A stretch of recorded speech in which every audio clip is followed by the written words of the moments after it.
Querido irmão, querida irmã, sei que estou em falta com vocês, né? Mas vim aqui hoje, neste sábado com Maria, para refletir um pouco sobre esta liturgia que nos é tão preciosa. Muito obrigado a você que se inscreveu em nosso canal. Obrigado a você que deixa um like, faz um comentário, que compartilha. Que Deus continue nos abençoando grande e poderosamente. Neste sábado com Maria, nossa liturgia, este sábado com Maria, que como alguns outros, né, estão dentro da Quaresma. Nossa primeira leitura é extraída do profeta Jeremias, capítulo 11, do 18 ao 20. E o nosso evangelho, São João, capítulo 7, do 40 ao 53. Senhor, enviaste-me e eu entendi. Fizeste-me saber as intrigas deles. Eu era como manso cordeiro levado ao sacrifício e não sabia que tramavam contra mim. Cortemos a árvore em toda a sua força,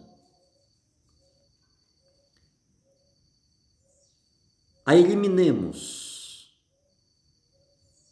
do mundo dos vivos, para seu nome não ser mais lembrado. E tu, Senhor dos exércitos, que julgas com justiça e prescrutas os afetos do coração, concede que eu veja a vingança que tomarás contra eles, pois em ti confiei a minha causa.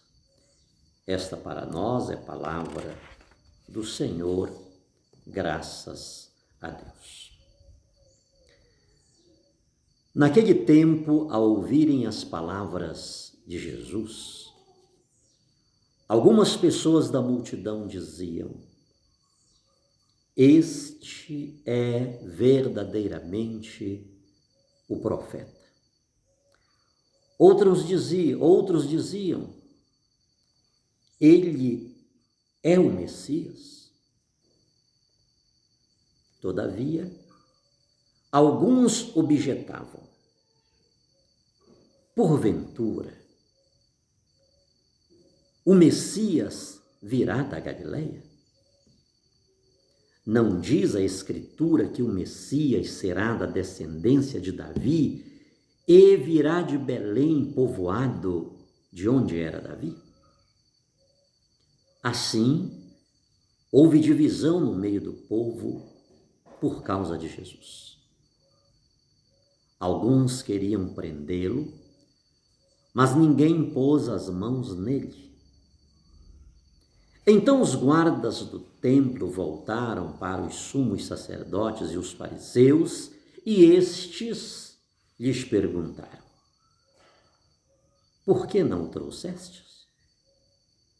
Os guardas responderam: ninguém jamais falou como este homem.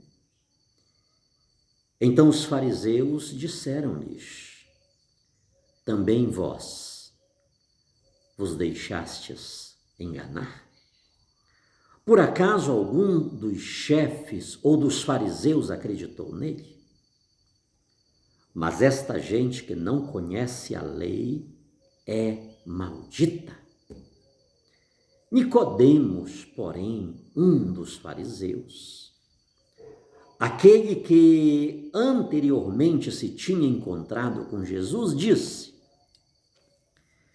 será que a nossa lei julga alguém antes de ouvir e saber o que ele fez? Eles responderam: porventura, também tu és Galileu? Vai estudar e verás que da Galileia não surge profeta. E cada um voltou para a sua casa. Palavra da salvação, glória a vós, Senhor. Querido irmão, querida irmã, Jeremias descobre que seus conterrâneos querem matá-lo. Diante desta descoberta, Jeremias compara-se como um cordeiro levado ao matadouro, levado ao sacrifício. Esta imagem, com toda certeza, não nos é alheia, não nos é desconhecida, e ela também não é estática e não é presa ao profeta Jeremias. Por quê? Porque ela repete-se. Antes de Jeremias, no período de Jeremias, depois de Jeremias e até os nossos dias. Não é forçado compreender que Jesus Cristo é o Cordeiro Imaculado que supera o Antigo Testamento, que supera a lei do talião. Jesus Cristo é o Cordeiro Imaculado que perdoa os seus algozes. Jeremias, ele pede a vingança dos seus contemporâneos, daqueles que buscavam, que tramavam contra a sua vida. Não esqueçamos que Jeremias é um homem do Antigo Testamento. Jeremias é um homem daquele período que vigorava dente por dente, pé por pé, mão por mão, olho por olho, orelha por orelha, e assim vai. Então, o que aconteceu com Jeremias, não esqueçamos, estamos na Quaresma. Repete-se com Jesus Cristo. Jeremias era um exemplo de pureza, um exemplo de santidade, de um alguém enviado por Deus. Dentro da sua realidade, ele vive plenamente a sua experiência. Era corrente. Alguém tirou a vida de alguém, a sua também deve ser tirada. Haviam as punições, repito-me, o talião, a lei do talião, que previa aquelas sanções, aquelas punições para nós hoje inconcebíveis, mas aquilo era natural. E Jeremias vive plenamente dentro daquele contexto. Mas Jesus Cristo, ele dá um passo maior. E nesta Quaresma se faz necessário que saiamos da visão de Jeremias, do conceito de Jeremias, para entrarmos no conceito de Jesus Cristo. Este é o ensinamento de Jesus. Sairmos do talião, desenvolvermos a misericórdia, não querermos a morte do pecador. Jesus Cristo, ele é o Cristo porque viveu em sintonia com o Pai. Porque Deus é amor. O Filho também ama, e ama ao extremo, ao ponto de dar a sua vida.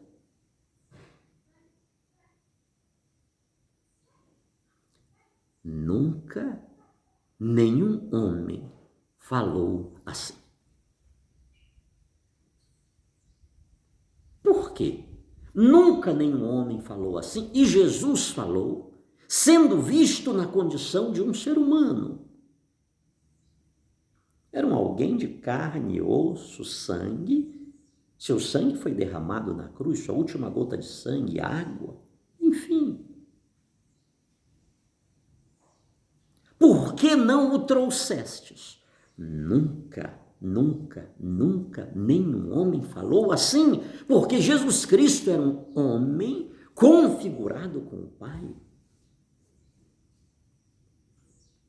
Ele era Deus de Deus, ele possuía a mesma natureza divina.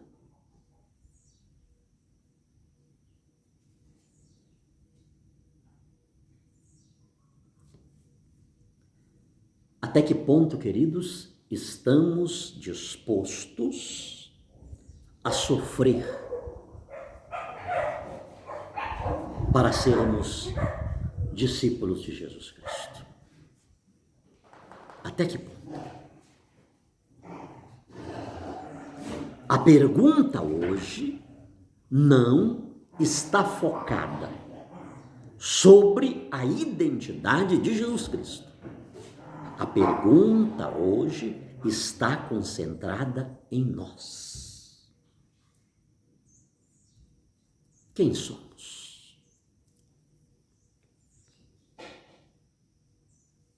A messianidade de Jesus, que estava sendo colocada à prova, que estava sendo questionada, estava relacionada à cidade, ao lugar onde ele teria nascido. Vejamos o quanto distante estamos deste critério. Se é da Galileia, se é de Belém, estava próximo. E nós, que estamos em outro continente, que estamos em um país tão distante. Mas aqui está. Viver a identidade de cristão pouco importa e pouco está relacionada com a cidade, com o estado, com o país, com o vilarejo no qual nascemos.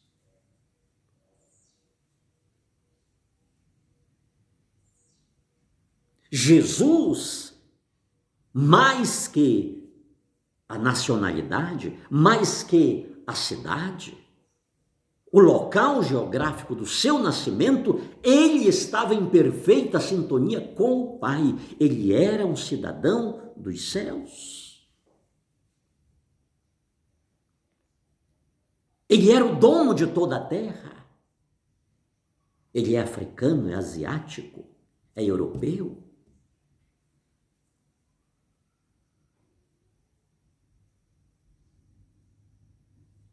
Não importa onde estejamos, o que nos definirá como seguidores de Jesus, como discípulos de Jesus, é estarmos em comunhão com Ele. E se estamos em comunhão com Ele, estamos em comunhão com o Pai. É isto que conta. Então a pergunta hoje, o questionamento hoje não está sobre o Filho de Maria Santíssima. Nós já sabemos quem Ele é.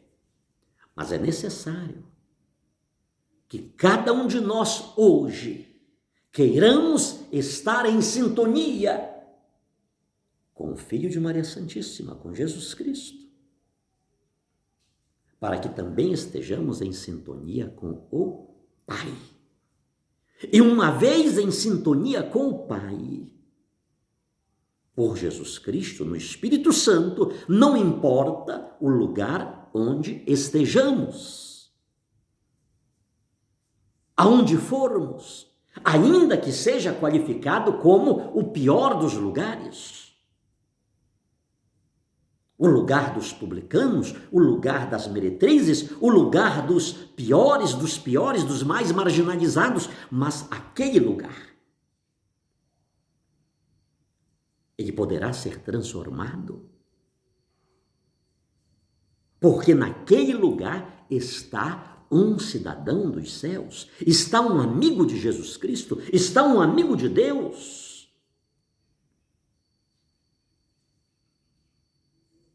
Como escreveu Lucas a Teófilo, amigo de Deus. É isto que importa, queridos. É isto que Deus espera de cada um de nós, que possamos ir, estar, conviver, participar, enculturar-nos das culturas talvez tão diversas da nossa. Mas ali tem seres humanos, tem pessoas que precisam de um encontro com Cristo, e muitas vezes esse encontro com Jesus Cristo não se dá por meio das palavras da pregação. É pelo nosso contato, é pelo nosso jeito de ser, é pela nossa encarnação, dentro de uma determinada cultura, dentro de um determinado contexto, repito-me, por mais anticristão que possa aparecer. Jesus deu testemunho de que era o profeta, de que era o Messias, não pela sua regionalidade, não pela questão da cidade, não pelas questões que ali estavam sendo levantadas, mas os guardas disseram: nunca homem algum falou como ele. O que o mundo hoje espera de nós? Sendo seres humanos, sendo homens, sendo mulheres. O seu viver não é o viver de um homem qualquer, de um homem comum, de uma pessoa como as outras. É uma pessoa como as outras, que ri, que adoece, que chora, que tem alegrias e tristezas. É um ser humano como qualquer outro, mas tem algo que transcende o óbvio, o natural, o que se espera de alguém quando, em determinada emoção, responde. Esta pessoa, nestas emoções, quando verificáveis, ela tem uma reação diferente. Quaresma, o mundo espera isso de cada um de nós. Quero mandar um abraço carinhoso ao meu querido Frei Bunga, lá em Angola, que está a completar mais um ano de existência. Obrigado, meu querido, pelo que fizestes por este indigno servo. Obrigado pela acolhida. Obrigado pelos abraços apertados. Obrigado por cada palavra, por cada olhar, por cada gesto, por cada sentimento. Obrigado por permitir-me estar na sua paróquia, falar de Jesus para o seu povo. Que Deus te multiplique em amor, em santidade. Jamais esquecerei daquele nosso jantar. Jamais.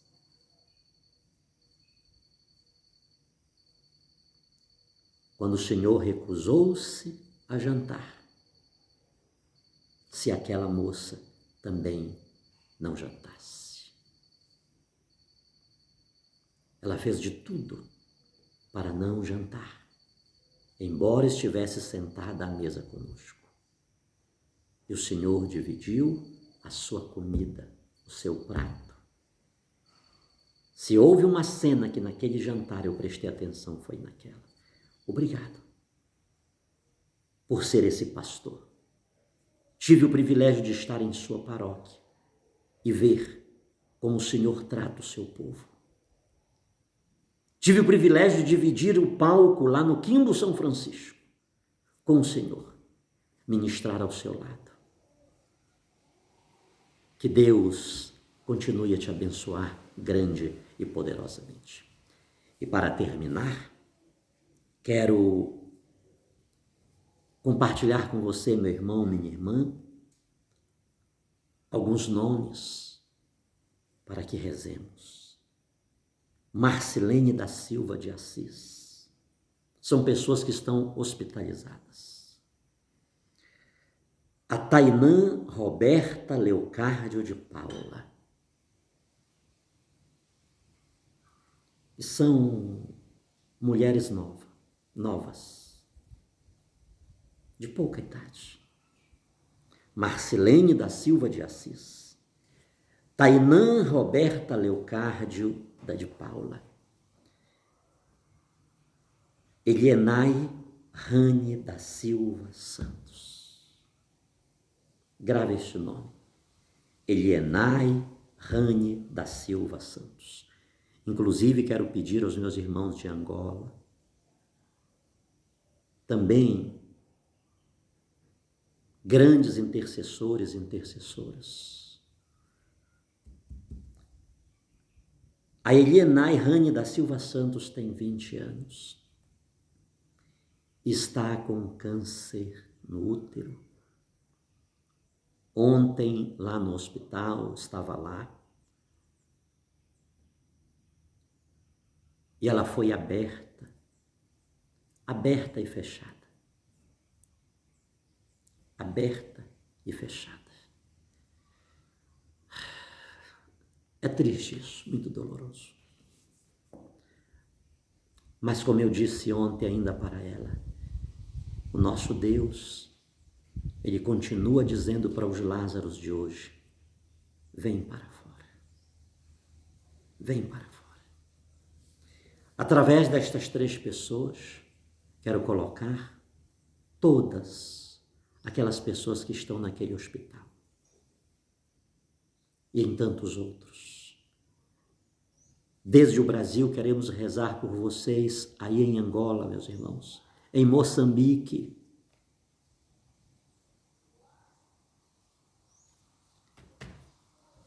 Esperamos contar com a vossa oração também. Claro, quero colocar a missionária Eunice Veiga. Segunda-feira, ela será operada,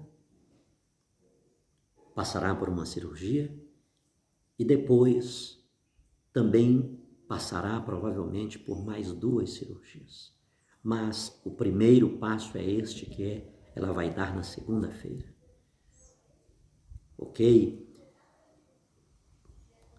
Colocamos todos que estão necessitados, que estão muito carentes da graça de Deus. Pai Todo-Poderoso, há momentos que as palavras não resolvem, mas nós suplicamos a Tua bênção, a Tua misericórdia. O Senhor, que é todo amor, que é todo compaixão, que é todo piedade. Eu sei que o Senhor continua a olhar para todos nós, com amor e com misericórdia.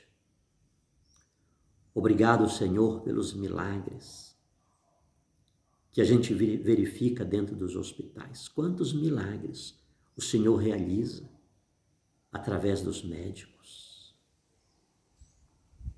Embora muitos deles se considerem-se ateus, sem darem-se conta que eles são grandes instrumentos teus. Grandes instrumentos. Assim como o Senhor trabalhou através de Ciro, rei da Pérsia, o Senhor trabalha também através desses profissionais. Que o Senhor continue trabalhando nas mãos de cada um deles, na mente, dando a sabedoria, que eles saibam usar toda a tecnologia que hoje tem e aqueles que não têm tanta tecnologia, mas fazem proezas. Pai querido, tenha piedade de todos os seus filhos e filhas que neste momento estão dando um adeus para este plano, para esta realidade. Só o Senhor para confortar tantas famílias.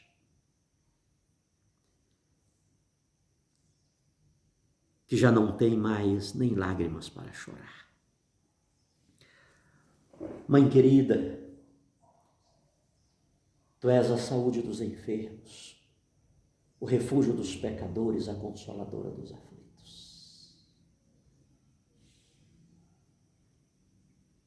Tem piedade de nós, os degredados filhos de Eva, que vivemos gemendo e chorando neste vale de lágrimas.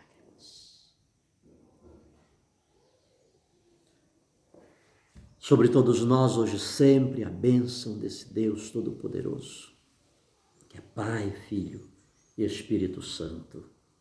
Amém.